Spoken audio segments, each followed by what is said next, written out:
ہمیشہ اس چیز پہ استعمال ہوتا ہے.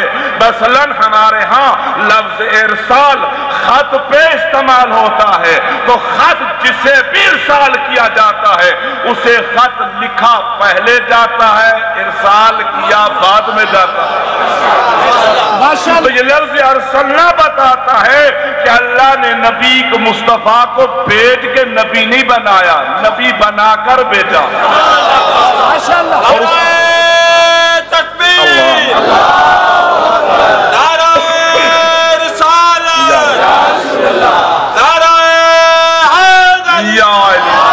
تو ہم نے ارسال کیا شاہد بنا کر، بشیر بنا کر، نذیر بنا کر، ہم نے بنا کر بھیجا ہے.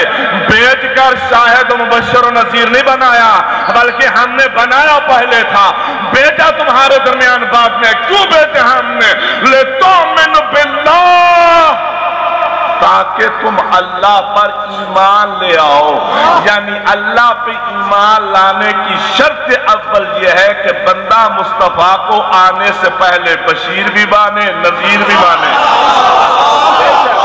عقیدہ تؤمن باللہ، اللہ پر ایمان لے آئے. تو یاد رکھیے اللہ پہ ایمان، توحید پرستی کے دعوے دار غور کرے.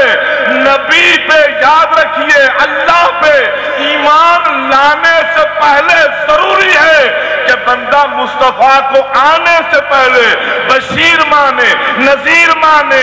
اگر جس نے بھی نبی کو بشیر نہیں مانا، نبی کو نذیر نہیں مانا، جس نے بھی نبی کو شاہد نہیں مانا، اس کا اللہ پہ ایمان نہیں. جو مصطفیٰ کو شاہد و بشیر و نذیر نہیں مانتا اس کا اللہ پہ ایمان کامل نہیں. تو اللہ پہ ایمان لانے سے پہلے ضروری ہے کہ بندہ مصطفیٰ کو شاہد بھی مانے، بشیر بھی مانے، نذیر بھی مانے، پھر اللہ پر ایمان لائے. اور یاد رکھیے اس وقت جتنی بھی دنیا میں اسلام ہے اور جتنے بھی اسلام کے اندر فرقے ہیں وہ سارے پابند ہیں زبان مصطفیٰ پہ یقین کے.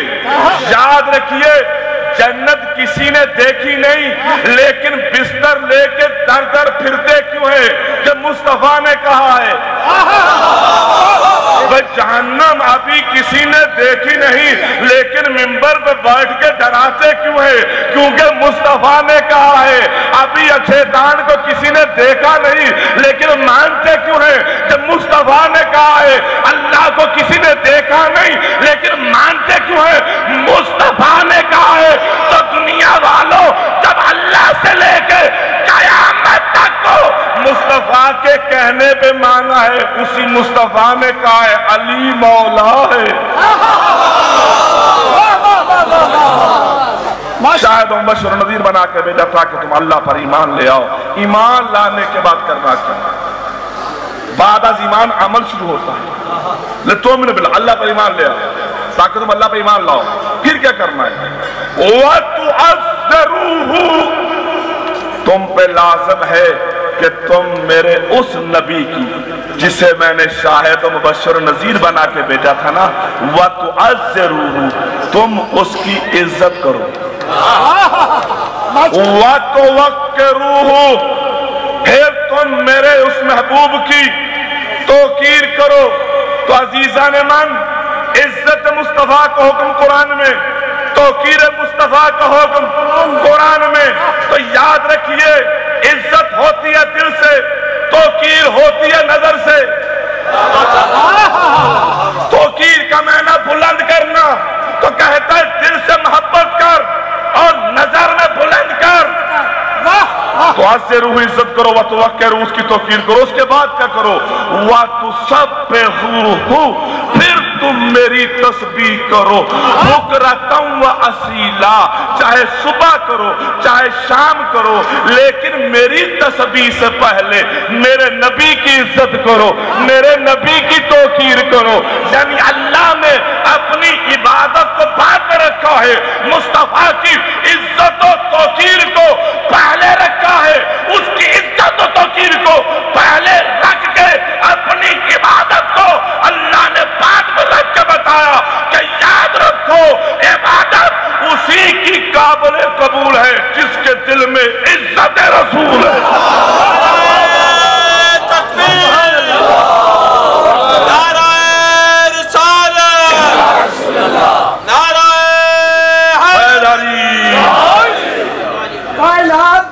پیو زہرا دا کائنات دے وچ پیو زہرا دا توحید دا خاص رئیس ہے جب عرش تو آیا فرش اتے صلوات پڑھی ادریس ہے وہ کوئی مرسل نہیں کر سکیا تاہا یاسین دیریس ہے جڑا ہے گستاخ محمد دا قرآن چو ابلیس وَتُوَزِّرُوهُ وَتُوَقِّرُوهُ تم پہ لازم ہے کہ تم میرے نبی کی عزت کرو میرے نبی کی توقیر کرو وَتُسَبِّحُوهُ پھر تم میری عبادت کرو بُکْرَةً وَأَصِیلًا چاہے صبح کرو چاہے شام کرو لیکن میری عبادت سے پہلے میرے مصطفیٰ کی عزت کرو میرے مصطفیٰ کی توقیر کرو اب دیکھیے جب کہا تو عزروہ وتوقروہ کوئی قید نہیں لگائی لیکن جب کہا تو سبحوہ تم میری عبادت کرو تم میری تسبیح کرو بکرۃ واصیلا چاہے صبح کرو چاہے شام کرو یعنی عبادت کو اللہ نے اپنے وقت کے دائرے میں رکھا اپنی عبادتوں کو اللہ نے اپنے وقت کے دائرے میں رکھا لیکن مصطفیٰ کی عزت کے لیے کوئی وقت نہیں رکھا عبادت کے لیے حکم ہے کہ وقت وقت کرو لیکن عزت مصطفیٰ کے لیے وقت مگر نہیں حکم ہے ہر وقت کرو میری عبادت کو بر وقت کرو لیکن مصطفیٰ کی عزت و توقیر وقت کی قید میں نہیں بلکہ اسے ہر وقت کرو کیوں تیری زندگی کا کوئی لمحہ بھی عزت رسول کا نہ ہو اور یہی عزت رسول کا درس اس توقیر رسالت کا درس میں نے لیا اس علی سے جو کہتا میں محمد کے غلاموں میں سے غلام ہوں میں مصطفیٰ کے غلاموں میں اور کیسے یہ درس ہے آئیے عزت توقیر پیغمبر میری نعتوں سے نہیں ہوگی سیرت علی پہ عمل کرنے سے ہوگی اور دیکھیے علی نے کس طریقے سے مجھے عزت رسول و توقیر رسول کا درس دیا زمانے میں مشہور عالم واقعہ ہے کہ ایک مرتبہ نبی دو جہاں وجہ تخلیق زمین و زمان محمد مصطفیٰ علی کے زانوں پہ سر رکھ کے استراحت فرما رہے تھے کہ نبی کو نیند آ گئی اور ادھر نماز کا وقت شروع ہو گیا تو علی علیہ السلام نے وہیں بیٹھے بیٹھے اشاروں سے نماز پڑھ دی دنیا ہمیں کہتی ہے کہ توحید میں شرک نہ کرو توحید میں کسی عبادت میں اور اس کی ذات میں کسی کو شریک نہ کرو اب دیکھیے علی کے زانوں پہ نبی کا سر ہے نماز کا وقت شروع ہو گیا تو وہی بیٹھے بیٹھے علی نے اشاروں سے نماز پڑھ دی ارے نماز اس وحدہ لا شریک کی عبادت تھی نبی کے سر کو علی زمین پر رکھ کے پورے قیام و رکوع و سجود کے ساتھ اس وحدہ لا شریک کی عبادت کر سکتے تھے لیکن علی نے ایسا نہیں کیا زانوں پہ نبی کے سر کو رہنے دیا اور اشاروں سے نماز پڑھ کے ہمیں یہی تو بتایا کہ دیکھو عبادت خدا کی قضا ممکن ہے عزت رسول کی قضا ممکن نہیں ہے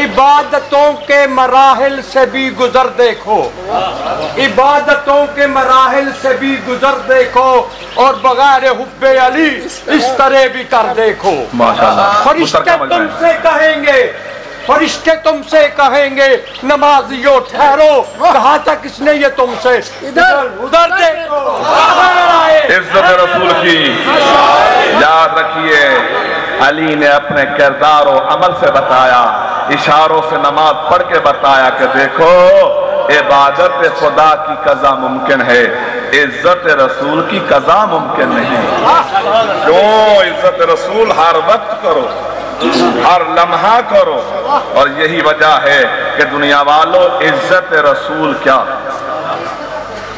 ساری دنیا کے مسلمان بالخصوص عربی لغت کے متکلم لوگ جن کی زبان مادری عرب ہے ان کے میڈیا کو بھی کھول کے دیکھو تو وہ آج بھی جب بھی دو شہروں کے ناموں کو پکاریں گے تو ہمارے ہاں تو شریف لگا دیا گیا گلفام صاحب آگئے ہیں صلوات پڑھیے بلند آواز سے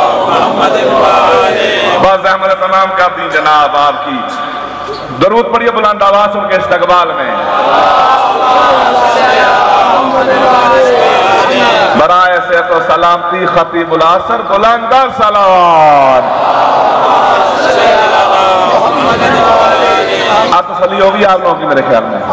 آپ تو جان میں جان بھی آ گئی ہے. آپ تو میلاد ہونا چاہیے. آپ سنیں گے کہ منائیں گے؟ آپ نے نہیں منانا, کیوں اندر چلے گئے؟ سن لیجیے. آئیے سن لیجیے. آئیے مصطفیٰ کے مقام کو سمجھیے.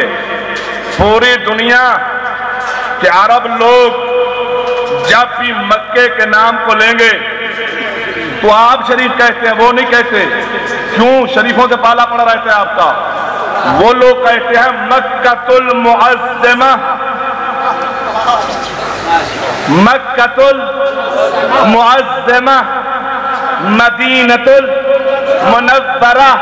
کبھی عربی میں خبریں سنیں تو پتا چلے آپ کو کہ مکۃ المعظمہ, مدینۃ المنورہ یہ عرب کی لغت میں ان لوگوں کی زبان میں ہے.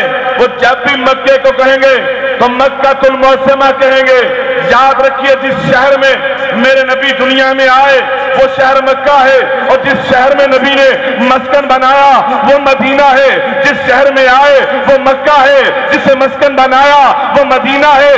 جس میں آئے عرب کے لوگ اسے مکۃ المعظمہ کہتے ہیں, جسے مسکن بنایا اسے مدینۃ المنورہ کہتے ہیں. تو یاد رکھیے مکہ کسے کہتے, معظمہ کسے کہتے ہیں؟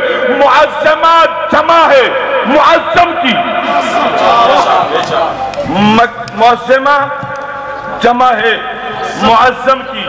معظم کا معنی ہے عزت والا. عزت والے کو معظم کہتے ہیں, اور جس کی عزتوں کی حد نہ ہو اسے معظمہ کہتے ہیں. اور جائیے علماء سے پوچھئے کہ یہ معظمہ کیسے بنا, تو وہ کعبے کی وجہ سے نہیں عزیزان من. کعبہ روز اول سے اس شہر میں موجود تھا, لیکن کعبے کی موجودگی میں بھی یہ شہر معظمہ نہیں بنا. کب بنا؟ جب احمد مرسل آئے تو اس اللہ کو کہنا پڑا لَأُقْسِمُ بِهَذَا الْبَلَدِ وَأَنْتَ حِلٌّ بِهَذَا الْبَلَدِ. میرا حبیب یہ شہر کبھی بھی معظمہ نہ ہوتا اگر تو اس شہر میں نہ آتا. تو جس شہر میں میرا نبی آ جائے وہ شہر معظمہ بن جاتا ہے. تو دنیا والوں جس کے آنے سے شہر معظمہ ہو وہ نبی خود کتنا بڑا معظم اعلیٰ ہوگا. اور پھر جس شہر کو میرے نبی نے مسکن بنایا اسے کہتے ہیں منورہ. منورہ, اور زیادہ وہی لوگ کہتے ہیں منورہ مدینہ, منورہ مدینہ المنورہ, جو میرے نبی کو نور نہیں مانتے. بھائی وہی لوگ زیادہ تر مدینہ المنورہ کہہ رہے ہیں. پوچھئے علماء سے کہ یہ منورہ کیوں کہتے ہو؟